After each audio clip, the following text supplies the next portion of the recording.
السلام علیکم ورحمۃ اللہ وبرکاتہ۔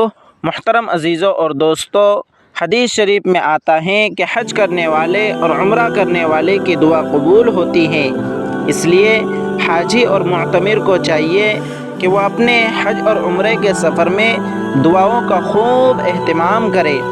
آج انشاءاللہ ہم آپ کو وہ مقامات اور وہ جگہیں بتائیں گے جہاں پر دعا کی قبولیت کی امید اور بھی زیادہ بڑھ جاتی ہے۔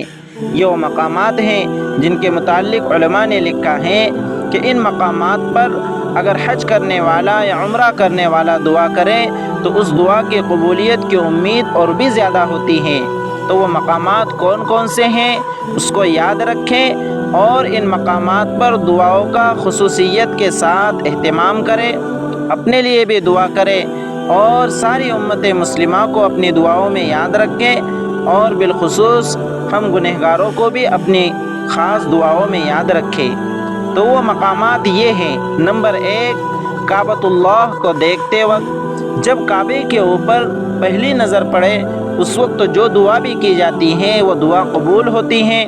اس لیے حج و عمرہ کرنے والے یاد رکھیں کہ جب وہ حرم شریف میں داخل ہو تو اپنی نگاہوں کو نیچے کر کے داخل ہو، اور جب وہ مطاف میں پہنچ جاویں تو سائڈ میں کھڑے رہ کر پھر اپنی نظر کو اٹھا کر کعبۃ اللہ کو جی بھر کے دیکھیں اور اس وقت خوب دعائیں مانگیں۔ اسی طرح مطاف میں بھی دعا کی قبولیت کی امید زیادہ ہوتی ہیں۔ مطاف کسے کہتے ہیں؟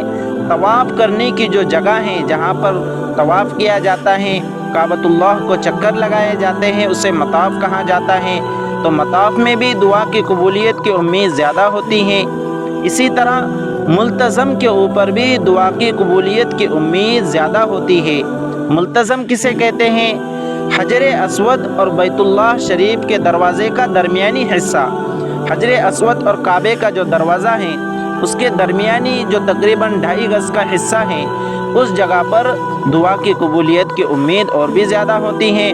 تو وہاں پر خوب چمٹ کر دعائیں مانگنی چاہیے، لیکن اس بات کا خیال رکھیں کہ اگر آپ احرام کی حالت میں ہیں تو وہاں پر نہ چمٹے، اس لیے کہ وہاں پر خوشبو وغیرہ لگائی ہوئی ہوتی ہیں اور احرام کی حالت میں خوشبو لگانا منع ہے۔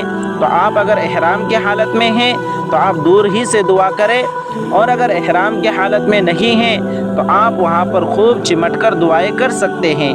اسی طرح میزاب رحمت کے پاس، میزاب رحمت کے نیچے بھی دعا کی قبولیت کی امید زیادہ ہوتی ہیں۔ میزاب رحمت کسے کہتے ہیں؟ بیت اللہ شریف کا پرنالہ جو حتیم میں گرتا ہے، یعنی بیت اللہ شریف کے چھت کے اوپر آپ نے فوٹو تصویر میں دیکھا ہوگا کہ بیت اللہ شریف کے چھت پر اس کی چھت کا پانی گرنے کے لیے وہاں پر ایک پرنالہ لگایا گیا ہے جہاں سے پانی حتیم میں گرتا ہے۔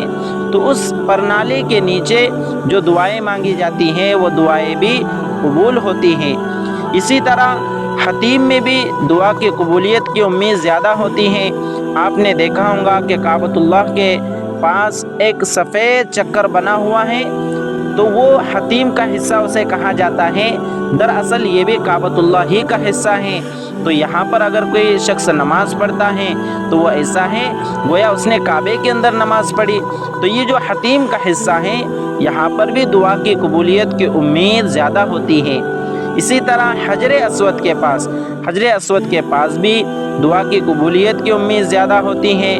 اسی طرح رکن یمانی کے پاس بھی دعا کی قبولیت کی امید زیادہ ہوتی ہے۔ رکن یمانی کسے کہتے ہیں؟ کعبۃ اللہ کے جو 4 کونے ہیں، تو جنوبی مغربی کا جو کونا ہے، یعنی جب آپ چکر لگائیں گے، جب طواف کریں گے تو طواف آپ کا شروع ہوگا حجر اسود کے پاس سے، تو حجر اسود کا ایک کونا، پھر اسی طرح دوسرا کونا اور تیسرا کونا، تو ان 3 کونے ہونے کے بعد جو چوتھا کونا آئے گا اسے رکن یمانی کہتے ہیں۔ چونکہ یہ کونا یمن کی جانب ہے اس لیے اسے رکن یمانی کہتے ہیں۔ تو وہاں پر بھی دعا کی قبولیت کی امید زیادہ ہوتی ہیں۔